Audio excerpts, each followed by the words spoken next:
सम्मानित पदाधिकारीगण, हमारे सात महासभा के राष्ट्रीय अध्यक्ष जी पूर्व भंते जी, मंच पर बैठे हुए हमारे सभी सम्मानित सभी अतिथिगण, हमारे छोटे भाई सुदेश शाह जी, और आज इस भगवान बुद्ध की धरती में पधारे हुए सभी सम्मानित साथियों, माँ शक्ति, नौजवान दोस्तों, साथियों, सबसे पहले मैं यहाँ के आयोजक साथियों को, भाई सुदेश सिंह जी को, संरक्षक जी को धन्यवाद देता हूँ कि मुझे इस कार्यक्रम में आने का मौका दिया, भगवान बुद्ध के दर्शन करने का मौका दिया और इसी के साथ में आप सब लोगों से मिलने का मौका दिया। उसके लिए मैं उन्हें तहे दिल से शुक्रिया अदा करता हूँ और धन्यवाद देता हूँ। इस बात के लिए भी धन्यवाद देता हूँ कि विगत काफी वर्षों से आज के दिन यहाँ के हमारे साथी भगवान बुद्ध को याद करते हैं और उनके बताए हुए रास्ते पर चलने की कोशिश में लगे रहते हैं।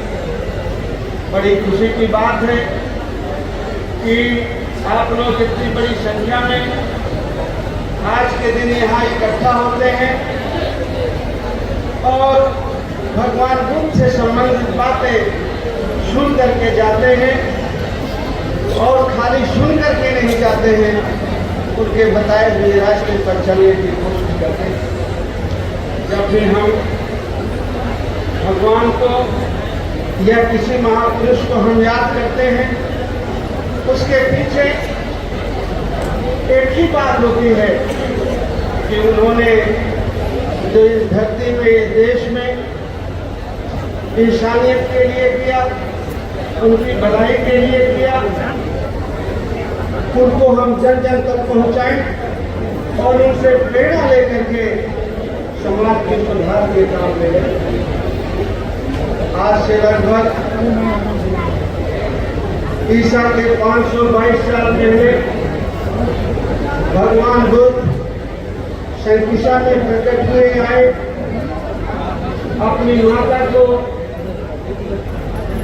धन उत्तेजना देकर के जब यहाँ आए, धन भागी है शंकिसा के लोग कहते हैं, जब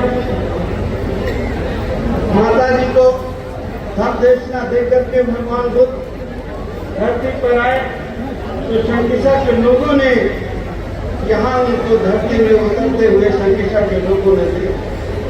मैं शंकिसा के निवासियों को और शंकिसा के आसपास के लोगों को, फर्रुखाबाद जिला में जो भी यहाँ रहते हैं, और आप सभी को प्रणाम करता हूँ और यहाँ की धरती को भी नमन करता हूँ। मैं जितना समझता हूँ और संक्षेप में जितने मैं समझ पाया हूँ कि शंकिसा की धरती ध्यान का केंद्र है, विपश्यना का केंद्र, क्योंकि जितनी बातें भगवान बुद्ध ने जितने उपदेश दिए 84,000, उनमें से 42,000 लगभग शंकिसा में देने का काम किया। और आज उस शंकिसा में हम लोग इकट्ठा हैं तो निश्चित तौर पर हमें भगवान बुद्ध के बताए हुए रास्ते पर चलना। भगवान बुद्ध की जो विपश्यना है, ध्यान पद्धति है, दुनिया के सारे देशों में अपनाई है। नाम उसका कोई भी हो, दुनिया के जितने भी देश हैं, दुनिया में जितने भी धर्म हैं, सारे धर्मों ने अलग अलग नामों से विपश्यना को, ध्यान को उन्होंने अपने धर्म में शामिल किया।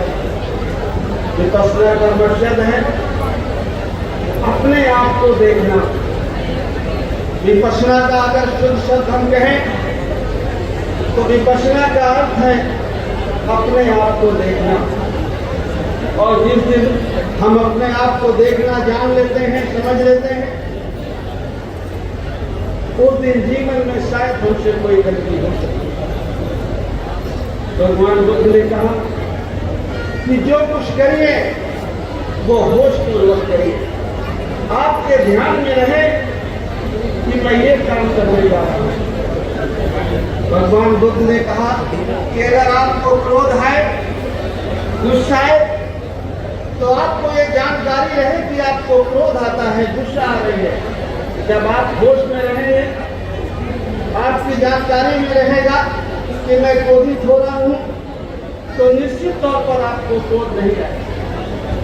भगवान बुद्ध का उपदेश जितना मैंने समझा है वो एक ही उद्देश्य है, होश पूर्वक जीना। अगर हमने होश पूर्वक जीना सीख लिया तो निश्चित तौर पर भगवान बुद्ध ने जो हमें सिखाया, भगवान बुद्ध की जो मंशा थी, उस रास्ते पर हम सफल हैं। आज जब हम यहाँ बैठे हैं तब सब चक्रवर्ती सम्राट अशोक को भी हम याद करते हैं। उन्होंने स्तूप बनवाया यहाँ और अशोक स्तंभ भी शायद यहाँ पर मिला है। पर मैं एक बार देखने है, जब हम सम्राट अशोक को याद करते हैं, थोड़ा शांत रहिए भाई, थोड़ी देर के लिए शांत हो भाई। जब हम अशोक को याद करते हैं तो जब हम उस समय में जाते हैं जिस समय में सम्राट अशोक हुए, उस समय भगवान की जो बुद्ध की जो विचारधारा थी, हमारे देश में उनके जाने के बाद काफी कमी आती हुई नजर आ रही है। जब हम उस समय की किताबों को पढ़ें, उस समय के इतिहास के वर्णन को पढ़ें, तो हमें समझ में आता है कि बड़े पैमाने पर भगवान बुद्ध की विचारधारा दुनिया में और भारत में तब फैली जब अशोक को राजगद्दी में बैठने का मौका, जब सम्राट अशोक राजा बने और कलिंग युद्ध के बाद जब उन्होंने भगवान बुद्ध की विचारधारा को अपनाया और पूरे देश में और बाकी दुनिया के दूसरे देशों में भी भगवान बुद्ध की विचारधारा को फैलाने का काम किया। उनकी बेटी संघमित्रा, उनका बेटा राजकुमार में है, दुनिया के बहुत सारे देशों में गए और भगवान बुद्ध की विचारधारा को उन्होंने फैलाने का काम किया।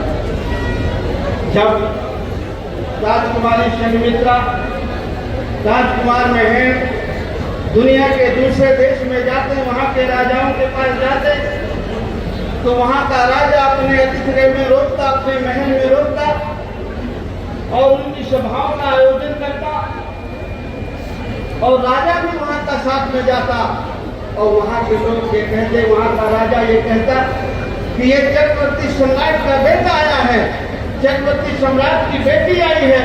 अगर सम्राट अशोक कह रहा है तो जरूर भगवान बुद्ध की बात में कोई दम होगी। तो बड़े पैमाने पर दुनिया में ये देश भगवान बुद्ध की विचारधारा, भगवान बुद्ध की विचारधारा शांति और अहिंसा से, करुणा से संबंधित है। भगवान बुद्ध की विचारधाराओं से आप लोग अच्छी तरह से परिचित हैं। आदरणीय भंते जी, कुछ भंते जी आपके बीच में अक्सर उन विचारों को रखते रहते हैं जिनसे आप जितने साथी इकट्ठा हैं, जहां से भी आए हैं, भगवान बुद्ध की विचारधारा से अच्छी तरह लेकिन अगर भगवान बुद्ध की विचारधारा को आपको फैलाना है तो सम्राट अशोक के भी रास्ते पर जाने की कोशिश करना है। अगर आप चाहते हैं कि भगवान बुद्ध के विचार का ये देश बने, अगर आप चाहते हैं कि जो सम्राट अशोक की सोच थी, उनके विचार थे, इस देश में फैले, तो जहां पर सम्राट अशोक थे वहां पर आपको जाने के लिए कोशिश करना पड़ेगा, मेहनत करना। मैं भगवान बुद्ध के विचारों को मानने वाला हूं, लेकिन साथ में मैं ये भी कहता हूं कि भगवान बुद्ध राजपाट छोड़ करके शांति की तलाश में, ध्यान की तलाश में, दुनिया और संसार को जानने की तलाश में उन्होंने अथक परिश्रम किया और उन्हें ज्ञान की प्राप्ति हुई। और हमको और हमारे पहले वाली पीढ़ियों को, दुनिया में सभी देशों को उन्होंने ज्ञान को दिया। लेकिन हम सब लोग भगवान बुद्ध की तरह घर बार नहीं छोड़ सकते। गृहस्थ आश्रम सबसे बड़ा आश्रम है। जो गृहस्थ आश्रम में रह करके जो लोग भगवान बुद्ध के बताए हुए रास्ते पर चलने की कोशिश करते हैं, वो सबसे बड़े ध्यानी हैं और सबसे बड़े महापुरुषों को होते हैं। आप लोग गृहस्थ आश्रम में हैं, बनते भी लोग हैं, वो बनते हैं, लेकिन आप लोग सब लोग गृहस्थ आश्रम में हैं। गृहस्थ आश्रम में रह करके जिन चीजों की हमारी जरूरत है, जिन चीजों को हमें और हमारे बच्चों को जरूरत है, उस पर भी हमें ध्यान रखने की जरूरत है। अगर हम सावधान रहें और एक माता पिता होने के नाते अपने बच्चों के अधिकारों पर ध्यान रखा, तो निश्चित तौर पर आपके बच्चों को आगे बढ़ने का मौका मिलेगा। और अगर आपने भगवान बुद्ध की अधूरी बात मानी, भगवान बुद्ध ने कहा है राजा का क्या कर्तव्य है, एक गृहस्थ में रहने वाले व्यक्ति का क्या कर्तव्य है, एक जो गृहस्थ आश्रम को छोड़ करके सन्यासी होता है, भिक्षु बनता है, उसका क्या कर्तव्य है। सबके कर्तव्यों को भगवान बुद्ध ने कहा है। तो आप अगर गृहस्थ आश्रम में हैं, आप माँ बाप हैं, तो आपकी जिम्मेदारी है अपने बच्चों के अधिकारों को सुरक्षित रखना, और आपके बाद जो आपकी पीढ़ी आए वो आपसे बेहतर जिंदगी जिए, ये हर माँ बाप की जिम्मेदारी है। मैं भगवान बुद्ध के मानने वाले साथियों से इतना ही कहूँगा कि कोई भी धर्म, कोई भी मजहब आपस में हमें बैर नहीं सिखाता है, हमें कभी सांप्रदायिक नहीं होना है। जो व्यक्ति ये कहता है कि मेरा धर्म सबसे अच्छा है, उसका धर्म खराब है, वो कभी भगवान बुद्ध के बारे में नहीं जानता है। अगर आपने भगवान बुद्ध के बारे में जान लिया है, तो दुनिया के जितने धर्म हैं, जितने मजहब हैं, वो सब एक ही जगह जाते हैं, जो भगवान बुद्ध कहते हैं, उन्हीं की विचारधारा से वो धो करके वही सब जगह जाते हैं। अगर आपने एक भगवान को जान लिया, तो आपको सबको जानने की जरूरत नहीं, अपने आप आपने सबको जान लिया। लेकिन जो व्यक्ति कहता है कि मेरा भगवान बड़ा है, तुम्हारा भगवान छोटा है, उसने फिर भगवान बुद्ध को नहीं जाना। इसलिए आपको सभी का आदर करना है, सभी का सम्मान करना है। जो आपके विचार हैं, अगर जान करके हमने माना, वो कभी सांप्रदायिक नहीं हो सकता। जिसने बिना जाने मान लिया, वो हमेशा सांप्रदायिक है। मैं फला धर्म को मानता हूँ, मेरे बेटे ने इसलिए मान लिया कि मेरे बाप मानते थे, मेरे पोते ने इसलिए मान लिया कि मेरे दादाजी इस धर्म को मानते थे।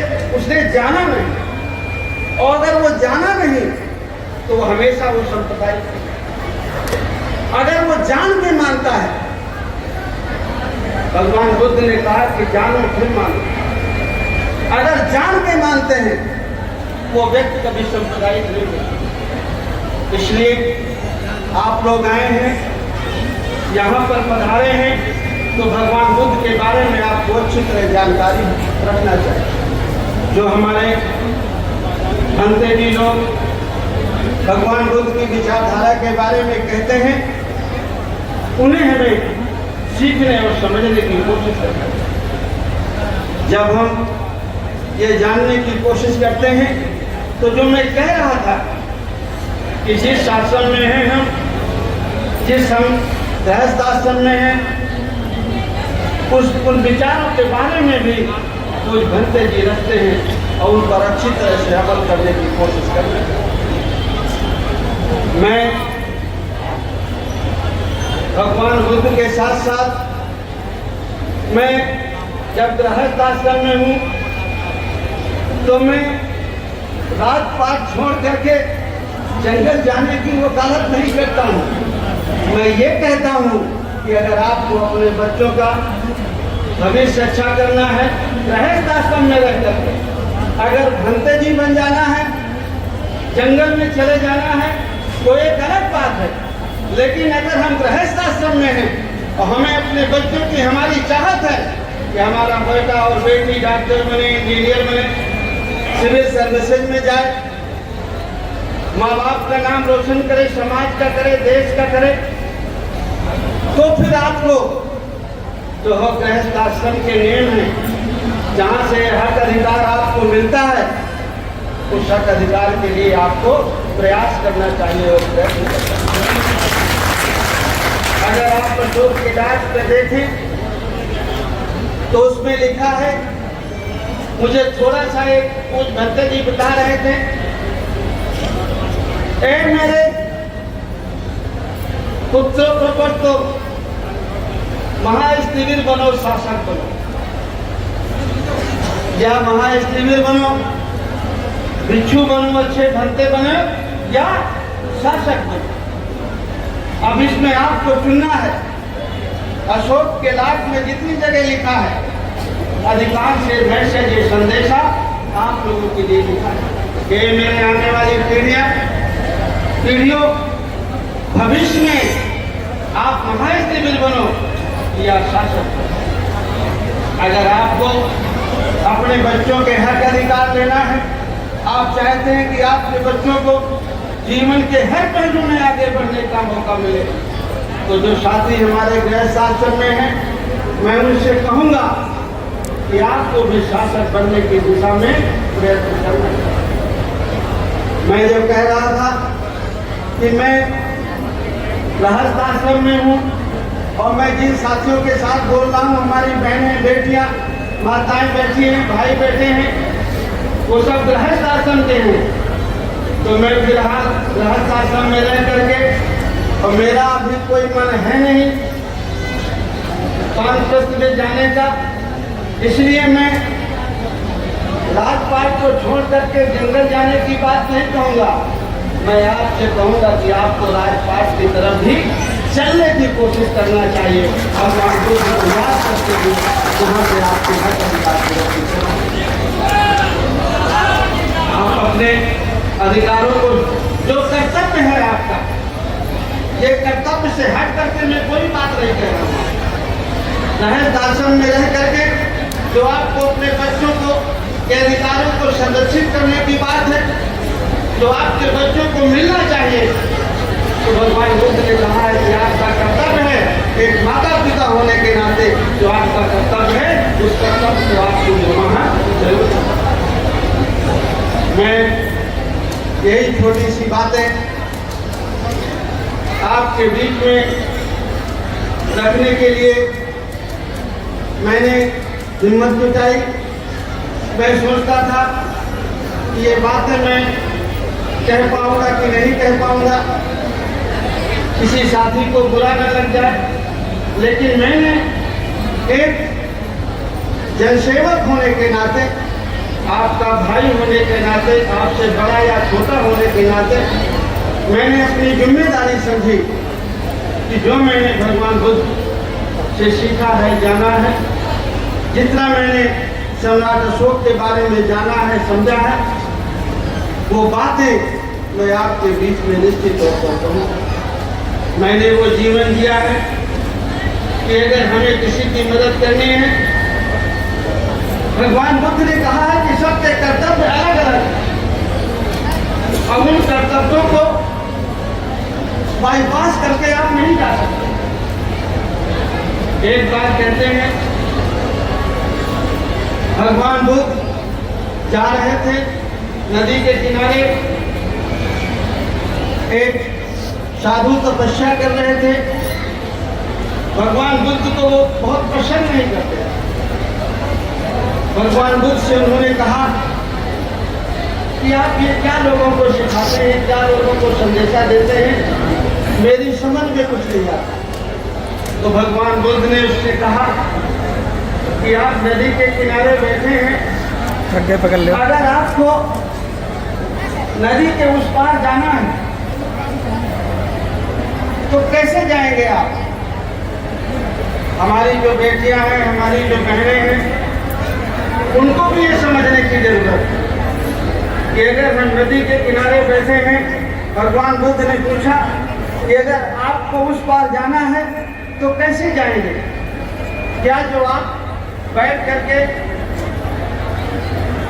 जो पूजा अर्चना कर रहे हैं उसके बल पर चले जाएंगे कि कैसे जाएंगे? तो उन्होंने कहा, सन्यासी ने कहा कि या तो हमें तैरना आता हो, तैरना नहीं जानते हैं तो ना हो हमारे पास, तभी हम उस पार जा सकते हैं।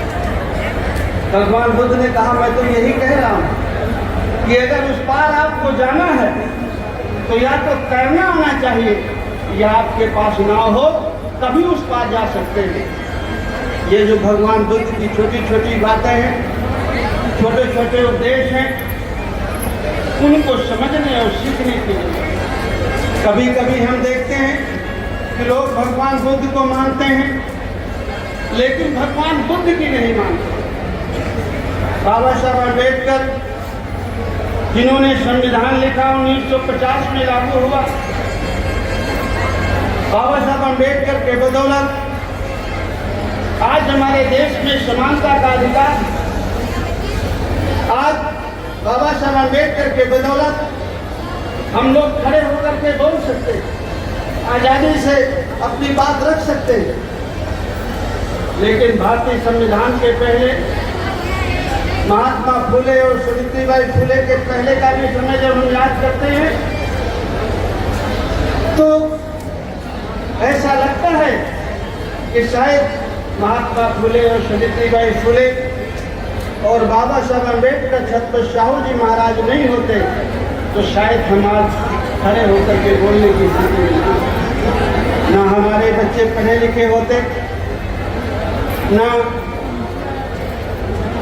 आगे बढ़ने का उन्हें मौका मिला। इसलिए मैं आपसे ये कहने के लिए आया हूँ कि भगवान बुद्ध को हमें अच्छे से जानने की जरूरत है।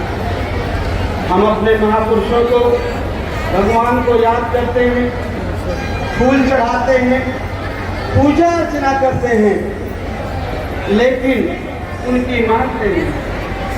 जो व्यक्ति इस दुनिया से चला गया है, इस दुनिया में नहीं है, उसकी पूजा करना तो बहुत आसान है, लेकिन उसके बताए हुए रास्ते पर चलना बहुत मुश्किल है।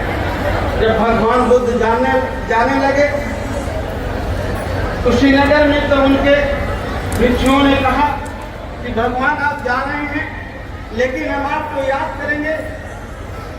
कैसे याद करेंगे?